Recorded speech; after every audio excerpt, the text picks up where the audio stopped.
We are back on the Marching to Madness College basketball podcast where I have a champion, Coach Ron Sanchez. He led his Charlotte 49ers to the CBI title in Daytona Beach at the Ocean Center.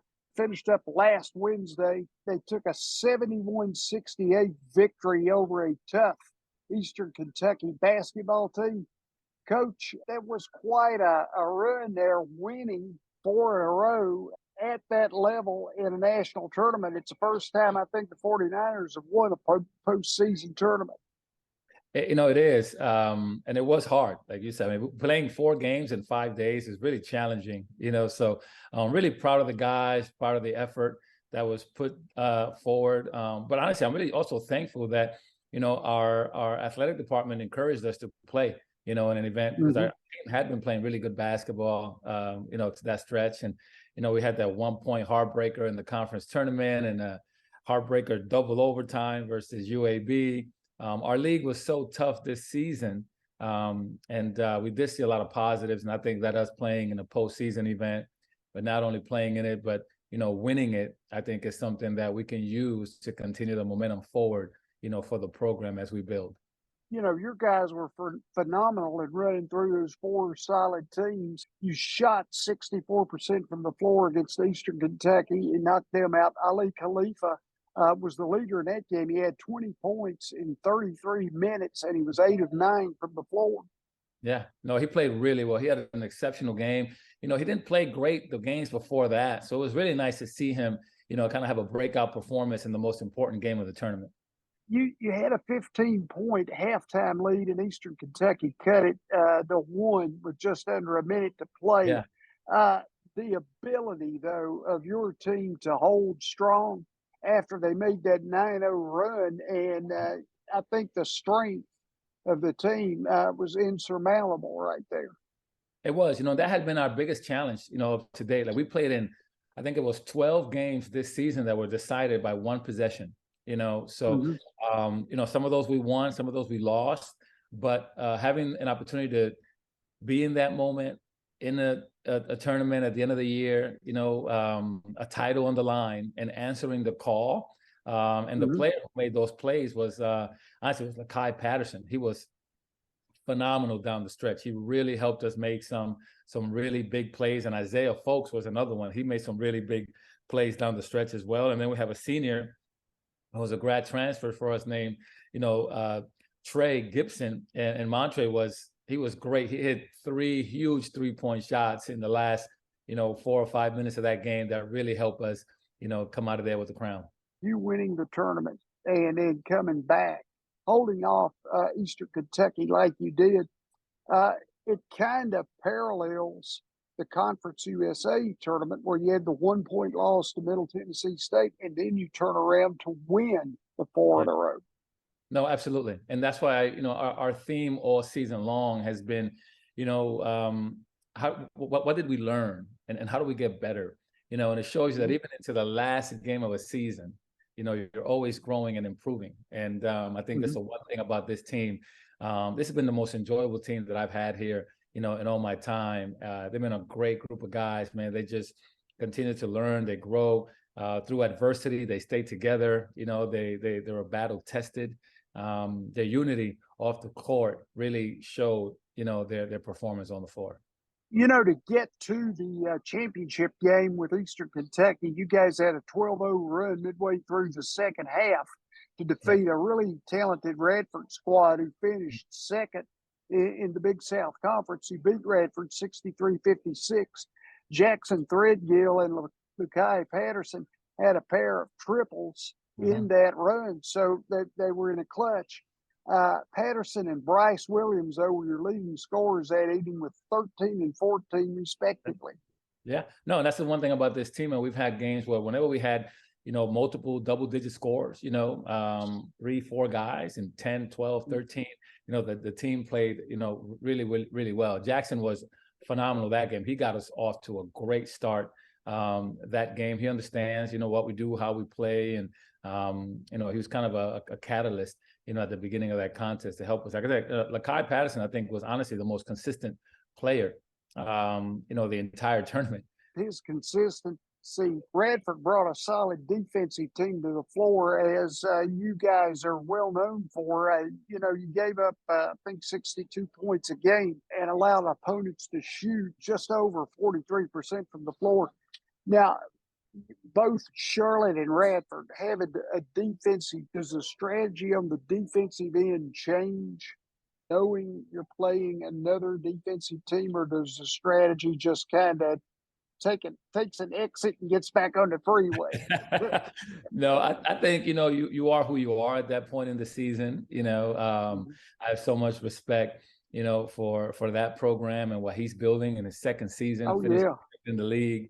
Including, honestly, like we're talking about Radford, but, Coach Gray at Western Carolina gave us, fits on that first game. They lost to Furman, where you and I talked about, beat Virginia in the first round of the NCAA tournament in the championship game of their conference tournament. So, the teams that we played in this event were really, really good basketball teams. And not only the teams that we played, but the field.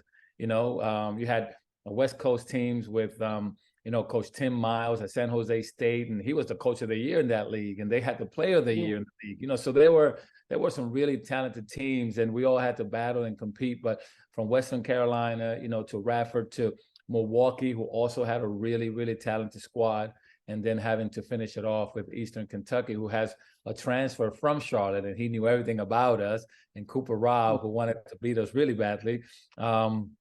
We did have some fun competing in that, but really proud of the guys and the effort, and more so, honestly, the play of the young players that will continue to build this roster. Particularly Lakai Patterson and Isaiah Folks. Oh, yeah. Talk about overcoming that 11-point halftime deficit to beat Western Carolina, and then generally leading wire to wire against Milwaukee.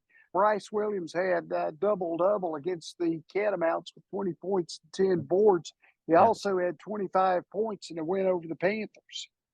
He did. He played really well. And the funny thing is he didn't score in the first half. His 20 kind of came in the second half. So he had some big shots, made some big shots, found a way to contribute in other areas when he wasn't scoring. And that just showed his growth as an athlete. It's cool. It's cool. I was looking at some statistics.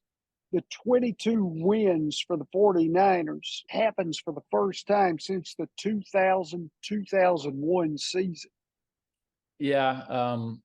This season for us has been a big season of firsts. We've done some things. We swept Western Kentucky, which is the first time in I don't know how long that has happened. We competed really well and tough against opponents that we haven't had a lot of success with in the past. Our home record has been really, really strong here the last couple of years. So it's nice as a coach to see those trends kind of moving forward. I think it was the first tournament championship of any sort since 2013 when they won the Puerto Rico, I think, Invitational or something like this when Coach Allen Major was here. So us finishing on a winning a tournament, 22 victories, for the first time in a long time. I think those are the signs that you want to see, as a coach, as your program is progressing to come back, to be the resurrected, program that you're trying to create. And we were talking about Bryce Williams. He was your leading scorer, this season. And then he had back-to-back 31-point games, which, it's unheard of. It takes a quality player to be able to achieve. How much did opponents' defenses maybe change in how they tried to guard him after this?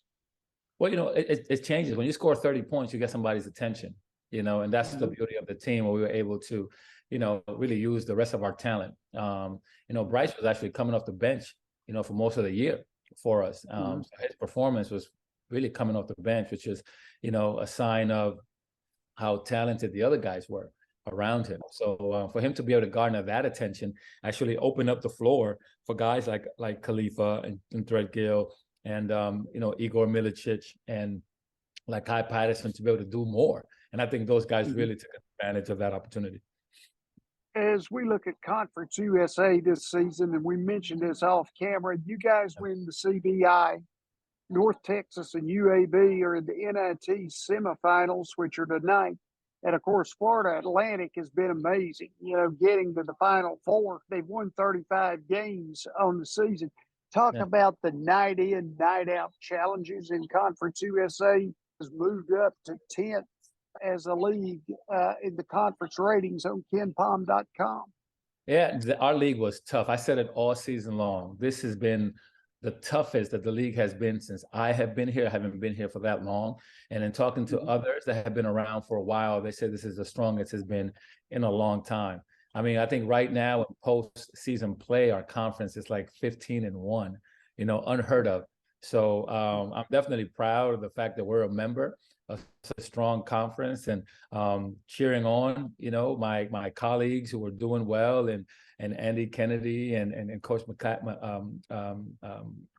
McCaslin, at North Texas, and obviously Dusty May, who's a dear friend of mine at FAU, and we've all been texting each other, congratulating each other, and cheering each other on, because the league has been tough all night long. Whenever you were going to play an opponent in Conference USA, you knew it was going to be a battle. You knew it was going to be a battle. Like I said, we played in 12 games this season that were one possession games, and a lot of those came in Conference USA play. Florida Atlantic, 35 wins to me is incredible for anybody, to get those in during the season for what you have to do outside your conference, and then when you get inside your conference, and they've been great to watch. Their wins coming by 1 point over Memphis, then beating Tennessee in a defensive battle, and not to mention being able to get their guards together. John L. Davis against Marquise Noel from Kansas State in the title. Just curious about what your thought on the Owls has been all season, and then now as they've made this surge into the Final Four. Well, before the season started, I thought they would be the best team in the league, because they have the most continuity. They returned a large part of their roster. As a matter of fact, close to 100% of their roster returned. So I knew that they were going to have familiarity with each other. They had already been through some adversity. It's funny because FAU actually lost in the first round of the CBI last season. Go from losing in the first round of the CBI to the Final Four, it shows you the importance of keeping your guys together and battling through, and how important it is to have some postseason experience. But I think the key for them, honestly, I think it's the leadership. I think Dusty May is an unbelievable coach, but also I think their team has really bought into this selfless mentality of winning is the only thing that matters. Their leading scorer, Davis, who you mentioned, is actually the sixth man of the year in the conference, and he's their leading scorer. And he plays that role like an all-star. He's not coming in wondering, why am I not starting? He's just, this is what coach wants me to do, and I'm going to do it, and it's working. And they're all really bought in. They've been bought in all season long, and you could just see it in their play. We lost to them by 3 at their place in a really tight, close game. And even when, losing that close, I can tell, I was like, man, that team is really, really, really good. You could always see it. What a way for Conference USA to end for Charlotte and the 3 other teams we're talking about, as you guys are going to set sail for the American next season. That it's going to be a really cool 14-team league. And I was just curious on your thoughts of going into the American. Oh, man, I thought Conference USA was tough. The American's going to be even tougher. We're talking about UAB and North Texas and FAU. We're all going together. So not only is conference is the American already tough, they're bringing in, 3, if I put ourselves in there, 4 of the better leagues in Conference USA. So I think that will definitely elevate the quality of play in Conference USA. I'm excited about that we're, really adding to the value of a conference. And I'm hoping that is a conference that continues to get multiple teams in the NCAA tournament. Excited to play in a huge media market, playing on ESPN, and in, really NBA cities from, Philadelphia to, South Florida, to San Antonio and Dallas, here in Charlotte. I think it's going to be a great, great opportunity for us as a university and athletic department and basketball program to really get a brand out there in an exciting way, and in really, really exciting places. When you change conferences like that, or you have that transition, what are ways you look to move the program in the off season? Because you got to be up and running, I guess, before practice starts. No, I think the biggest thing you can do right now is recruit. Use the brand of the American Conference. Use the the media exposure that you're going to receive and the talent you're going to play against. When you say, man, I want to play against University of Memphis, I'm going to play against Wichita State, I'm going to play, you're mentioning some programs that have had tremendous success and have a great brand. So for us, it's at FAU in there now, probably another team that's going to have great recognition. You gotta make sure that your talent meets that. And when you're transitioning, the first thing you gotta do is you gotta make sure you have enough on your roster to be competitive. Coach Ron Sanchez, the Charlotte 49ers, the champions. You don't want me to sing "We Are the Champions." You can just listen to it. Yeah. My singing is going south. It's I would never think that you're not a singer just from looking at you. You kind of got this Billy Nelson-ish thing going over there. So. And probably with that little old Southern drawl, everybody absolutely on the road again. That should be the song that you should sing. All right. Yeah, I stay on the road again, and I'm happy to be doing it. Again. But thanks a lot for coming on with me, and best of luck. And I know we'll chat soon. Coming up about the American, and I'm really happy to see you guys do well in the CBI. Oh, thank you so much, Ken. Appreciate your time, buddy.